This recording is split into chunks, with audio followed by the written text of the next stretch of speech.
Chapter 1, Coming Through the Mist. In my earth life, I was called a misanthrope.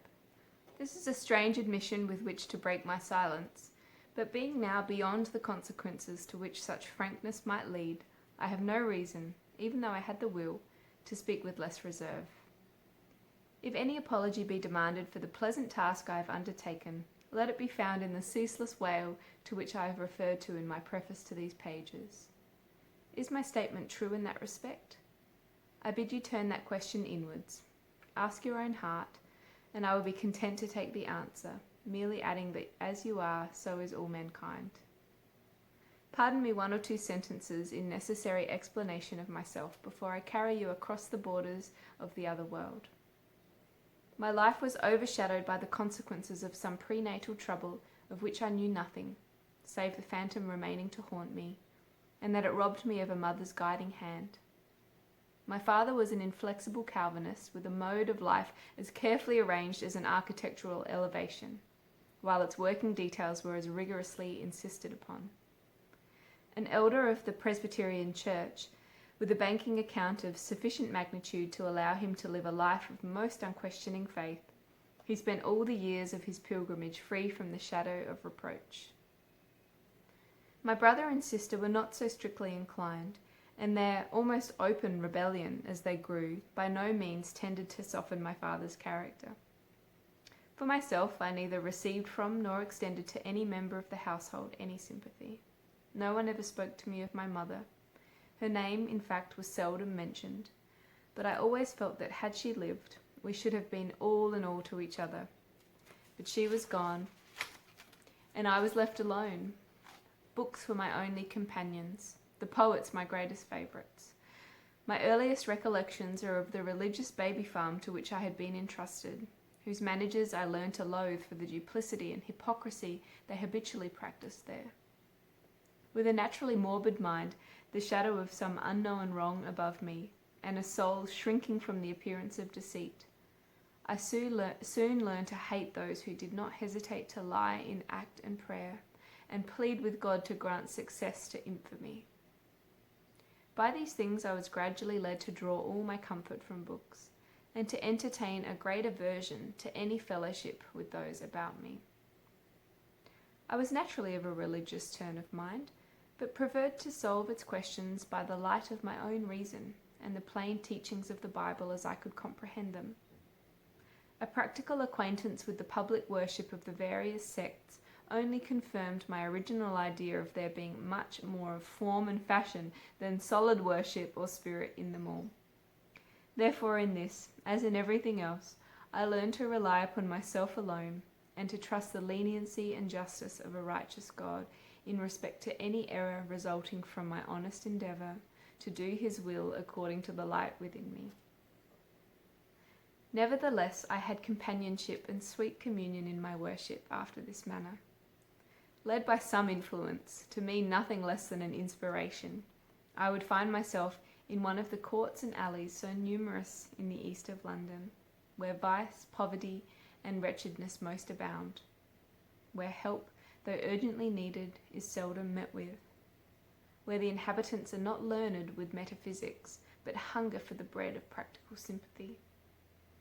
Among such outcast and fallen members of our common humanity, I always found I had a sermon to preach, which was comprehended in every part, a gospel to proclaim that they would gladly hear, a seed to sow which brought forth fruit 60 or 100-fold. If the church was right, and I at the last found that I was wrong, the gratitude which these poor unfortunates showed for the interest I took in them would be sufficient to make the pains of my punishment not only bearable but welcome. There would be plenty of good people in heaven to ensure the happiness of every soul who should gain an entrance to those streets of gold. I had no voice to sing, and if the religious conversation on earth were fair specimens of what would be the standard there, the goody-goodiness would have no charm for me. Forced into such society, without any congenial work to do, the place would have no interest, no attraction for me. It was not my idea of heaven, consequently I did not want it. It would be very different with the poor, cast adrift into that other place. For if the church was right, the division would be made more upon these lines than any other. The rich build the temples, keep them out of financial difficulties, are constant at the means of grace, make them fashionable, provide everything necessary to worship God in the beauty of architecture and ritual, while they generously subscribe towards the salary of the minister. Paying in every way for their salvation, it is but right and honest they should meet with their reward. But the poor, who have to work long hours, with nothing to give, scarcely one suit to wear, and that unpleasantly suggestive by the odours of the workshop, with their vulgar habits and loud-voiced song, for whose accommodation the whitewashed, ill-lighted, draughty mission hall is provided, have no right to expect such an abundant entrance as those who contribute better while they live, and can be drawn in a 4-horse hearse when they take their departure. For this reason the poor always had my sympathy. When I thought upon the subject, I often felt as if I should be glad to find the pearly gates shut upon me, if by that means I could be some little consolation to the multitudes in hell. It was wicked, blasphemous to feel so the vicar once told me, but it was constitutional, part of my unfortunate malady, and he found it useless to attempt to change my mind. I never could understand the righteousness of poverty here and damnation there, or the logical sequence of riches here and salvation there. It was not according to my reading of the Bible or the teaching of Jesus in the parable of Dives and Lazarus, as I understood the English language. It may have been a defect in my power of analogy, but if so, I held to the delusion. It was one evening, when on my way to visit some of these uncared-for people, that the great change overtook me. I was walking along a crowded footpath, engaged in the contemplation of the light and shadows visible on the faces of passers-by, when I heard a scream, and I saw a child in deadly peril among the horses in the road. He was not far away, so I bounded forward, with no thought but for his safety. I reached and dragged him from his hazardous position, then turned, and something touched me. I clasped the boy more firmly and stepped forward. The noise ceased. Vehicles and street faded away as if some great magician had waved his wand.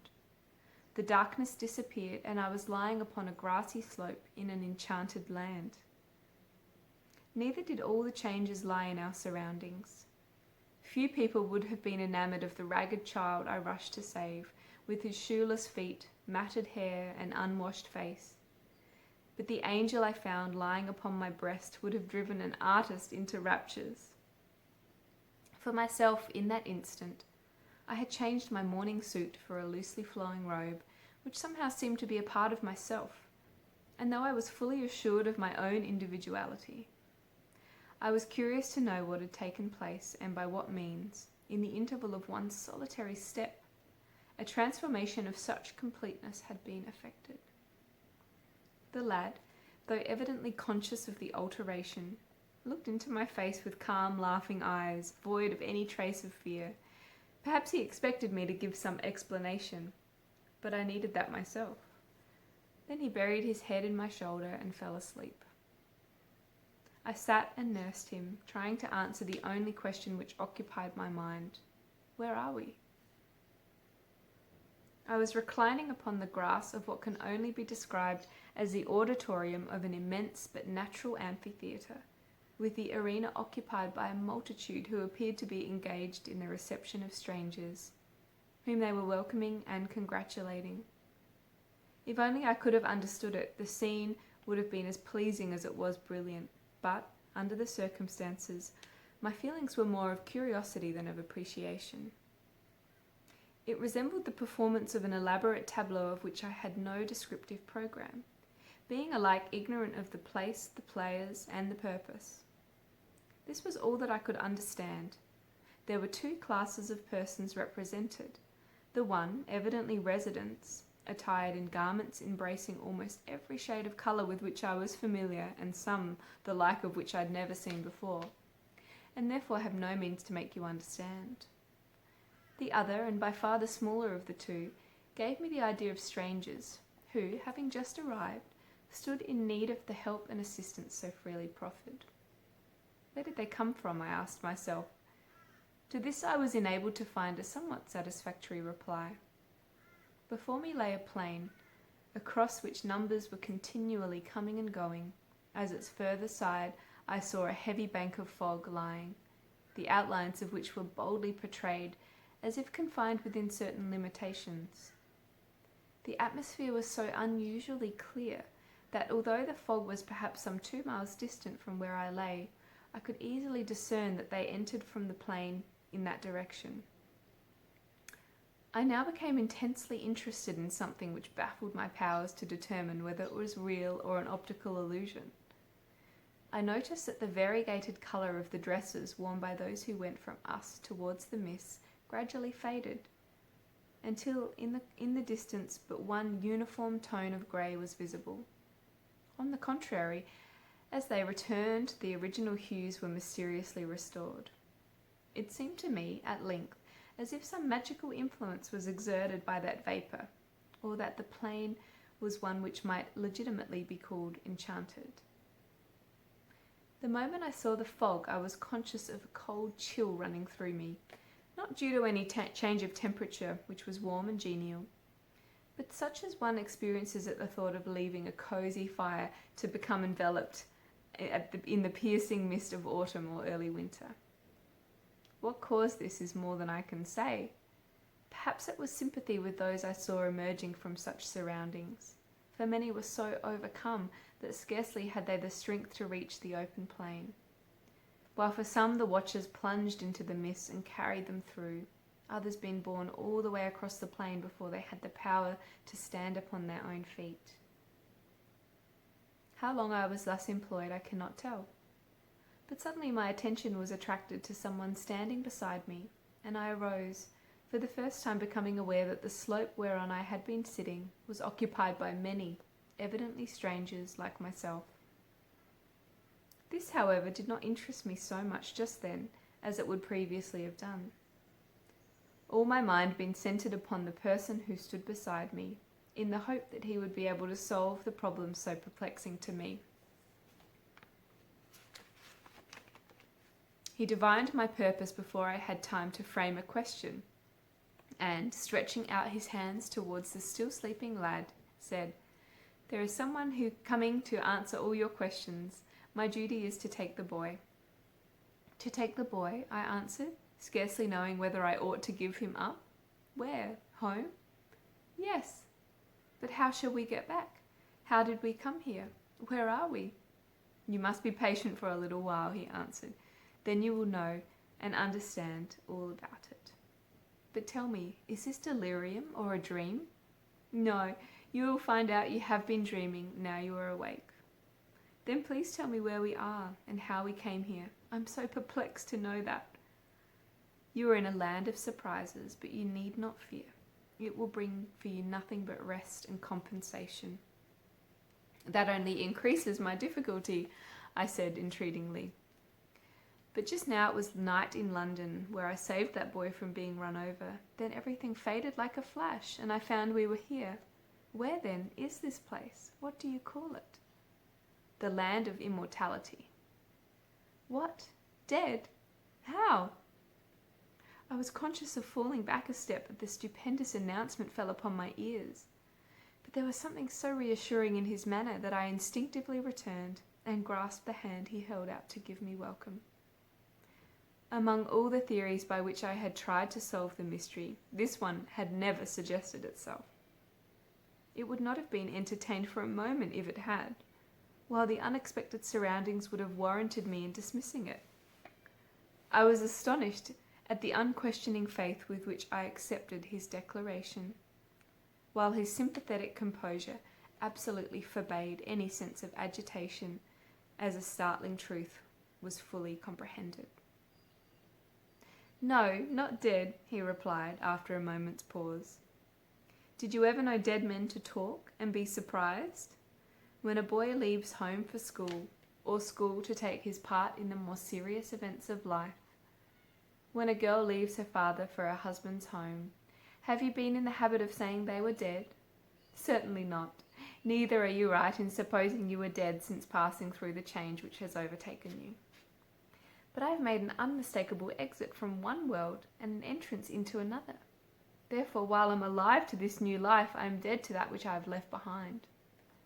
You will now be called upon to enlarge your conceptions and ideas, as your homes on earth are separate habitations, and nations form the dominions of different kings. So the various states and worlds in this life become many mansions in the universal kingdom of our Father God.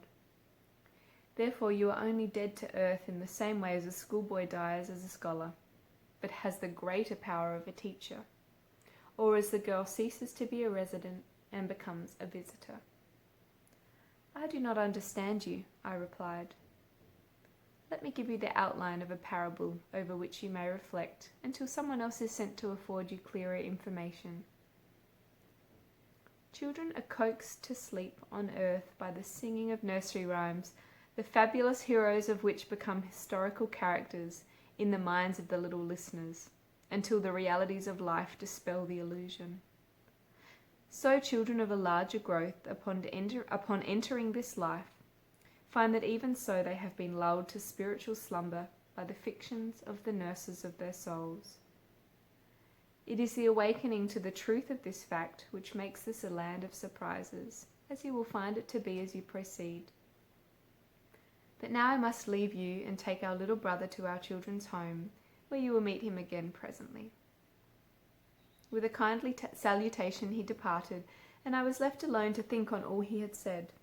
His parable was pregnant with the revelation that the future alone could intelligently unfold. But one thing was evident. I had taken the irrevocable step, had solved the grand secret. Yet what had I learned? I was merely waiting with the knowledge that the act of dying had been unconsciously accomplished. What would be the result? Whatever it might be, I could now not go back. I had to meet my fate. One thing I had been assured, there was no need to fear. I was not even anxious. I was content. So I waited and pondered.